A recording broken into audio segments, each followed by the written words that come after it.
Hey guys, Janine here. Thanks for joining me while I am working a little bit with the Storyteller Kit from Allie Edwards. That is the Colors Storyteller Kit. And as you can tell, I have one of the 12 by 12 papers up here on my screen. Super simple today. Allie designs these so that we can take this physical 12 by 12 paper and we can cut it up into 4 by 6 cards. It's genius. It is absolutely genius. And what I really, really love is that I can modify this digital file even further. I don't need to just cut it into a 4 by 6. I can make this a full page, which is exactly what I am going to be doing today.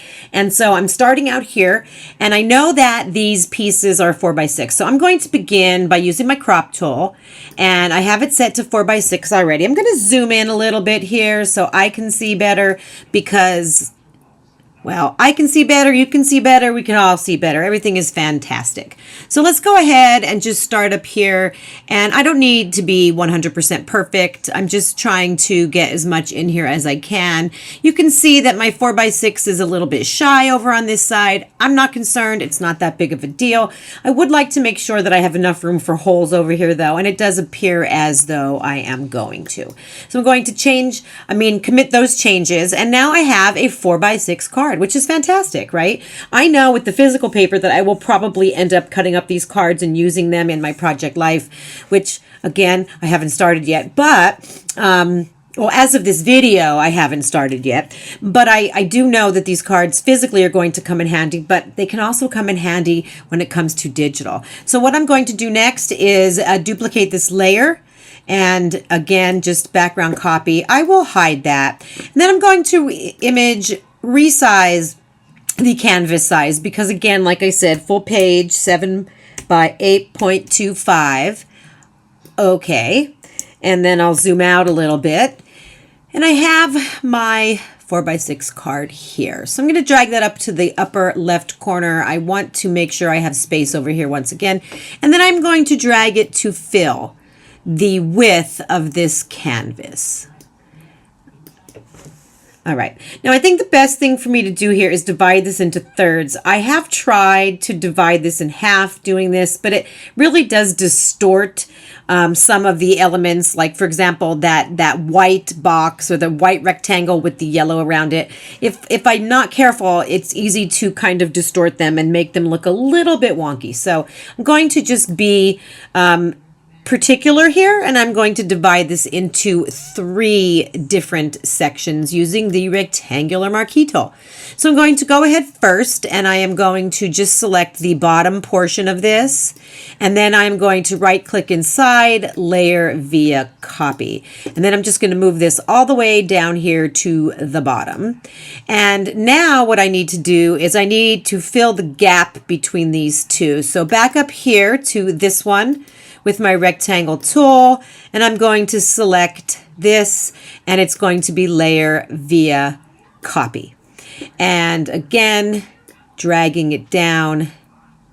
And now I have a full page, which I am super excited about. Before I commit the changes to this, which means before I go ahead and merge all of these layers, I'd like to go in and see how my journaling is going to look. I have a lot to say here. This took me a while to type up, but I do want to include everything. And I know sometimes when I show you guys this, I will paste it into Photoshop Elements, and I will say, okay, now it's time to reword. I don't really want to do that this time. So I'm hoping that this will fit, although I really don't know. So Command A for select all, Command C to copy. And then I will go back over here to Photoshop Elements. I'm going to take a text box. Let's see, I have my font.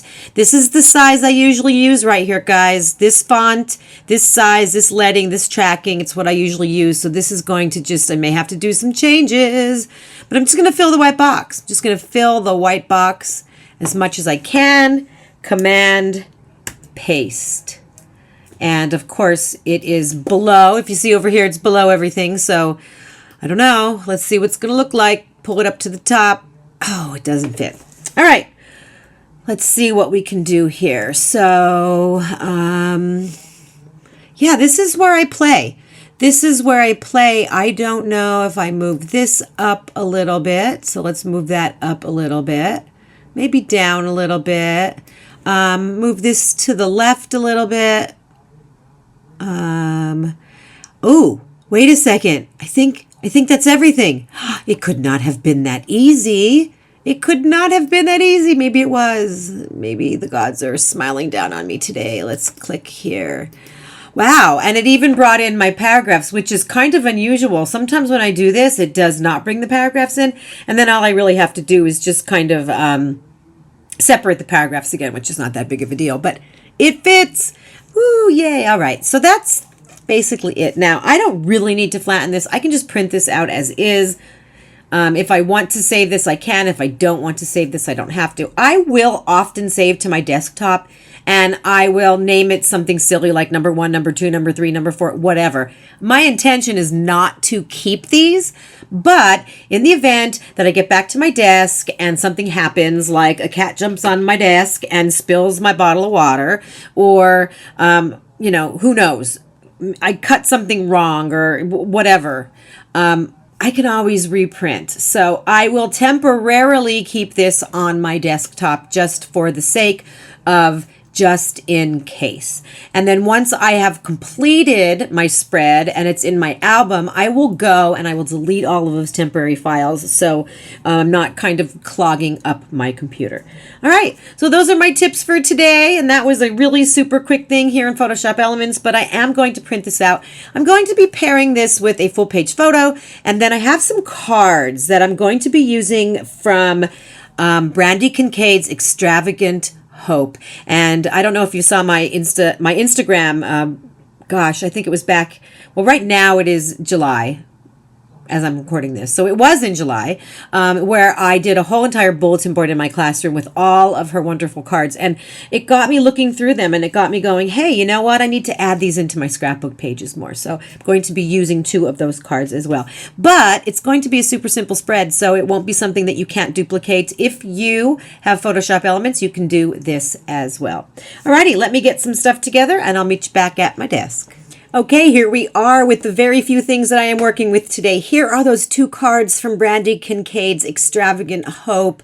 Look at them. Aren't they adorable? I love it. I fell in love with them the minute I saw them, and I went, I have to use these. I have already added the journaling to the back of these cards. I used sticker paper this time. When I have digital versions of things, I don't mind if I mess up and run them through my printer, but in this case, I only had these 2 pieces, and I was not messing them up because I love them. So here's the piece that I created in Photoshop Elements. This was a 12 by 12 paper cut down to a 4 by 6 card and then brought back up to a 7 by 8¼ inch paper. So that was fun and easy. I will begin, as I usually do, with with punching my holes into both of my papers. And I think the first thing I do here is I actually pull out my box of embellishments because I want something at the bottom of this photo. Okay, I knew that there was going to be space, and I thought, what can I put at the bottom? I'm working with the Storyteller Kit Colors, and we have these wonderful large die cut words, and I'm just going through them thinking which ones do I want to use or which one. And in this case, I think today fit the best. And then we go through the rest of these elements, all these wonderfully colorful die cuts. I'm just trying to add a little color to this page. It is black and white. Obviously, I put a black and white today on it, and now I want some color. These little ticket shapes are just the ticket. And so I decide I'm going to tuck them underneath the word today. And you'll see at the end, I do end up stitching right across the word today on my sewing machine. But right now, as I'm doing this, I was thinking about it, but then going, yeah, you know what, maybe not. Right angle ruler. Using my rolling adhesive, I am just going to place these 3 tickets right across. The right angle ruler helps me to center, and it also helps me to keep things straight. I am overlapping those tickets on the bottom with the Today die cut, and I think it just looks really cute. And I love the black and the white with just the pops of color there. Love it. And I'm super happy about that. Here are the 2 cards. I have these page protectors that I ended up having to cut the holes off of because the holes were for some other album. But I have these page attachers from Citrus Twist, and I am just going to cut one down so that the two cards will lie in the middle. I kind of, if you saw there, I kind of put it down and I thought, oh, maybe put it at the bottom, but I like it right in the middle. So I'm just going to use the two holes that are closest to the middle, and I will use my trimmer to cut off all of the other holes. Allie has some page attachers as well that are very similar to this. Hers are a little thicker. It doesn't matter. Either way, I grabbed what I grabbed. I would have used the thicker plastic ones from Allie had I grabbed that first, but I didn't. So these are just as wonderful as well. So that's just going to lay in the middle. I'm feeling like I want to add something to the top here, and I want to bring in this font. So we have a stamp set with the font, and it was just too big. So this one is called Currently, and it was available, and it might still be available. I don't know. And it was perfect. The sizing was perfect. And I was looking at the different ones that were available, and I said, which one do I want to use? And it just so turned out that the one I chose fits right around that tab at the top. So you'll see, remember kind of goes over the top of the tab, and then this kind of sits next to the tab. And that to me was perfect. I loved it. I don't know. Everything just kind of came together really, really easily for me here. And it made me so super happy. This is a very important story to me. It's a long story. And you can see that I did divide my journaling into paragraphs. If you'd like to read that. It's just something that took me a while to create, but it needed to get it out. I needed to get it out. As usual, here I am with my chipboard stars that I absolutely adore. And I'm putting a red one on the right page because I want to bring a little red into that side. And then I think I might even go further. I'm not really sure. I think I might bring other chipboard stars out as well. But for now, I choose a tiny date stamp because I have very little room at the bottom in the right-hand corner of that page. I do think a little bit here about, do I really want to put the date there? And I do end up committing, and I'm okay with that because the tiny date stamp is adorable. And I did pull out more chipboard. You can see here, this is what it looks like in my album. If you take a look at the left page, on the red ticket, I put a blue star. And then down on the lower right corner of the right page, I put a little star next to the date as well. So that kind of brought those three stars together, brought the pages together, brought the colors together. I love how this turned out. It was simple and it just got my story told, and I got to use these awesome cards from Brandy Kincaid. I'm just looking forward to using more of these within my albums because I know in the past I have not. So if you flip over, you can pause the video if you want to take a look at what I'm getting rid of and what I'm taking along with me, and also to my journaling, which is long, but it's really, really meaningful. And I think a lot of you guys could probably relate to it, and it could kind of resonate with you. So you might want to take a couple minutes to read that. Anyway, thank you so much for following along with me today. If you have any questions, you can leave them in the comments below, and we will see you guys in the next video.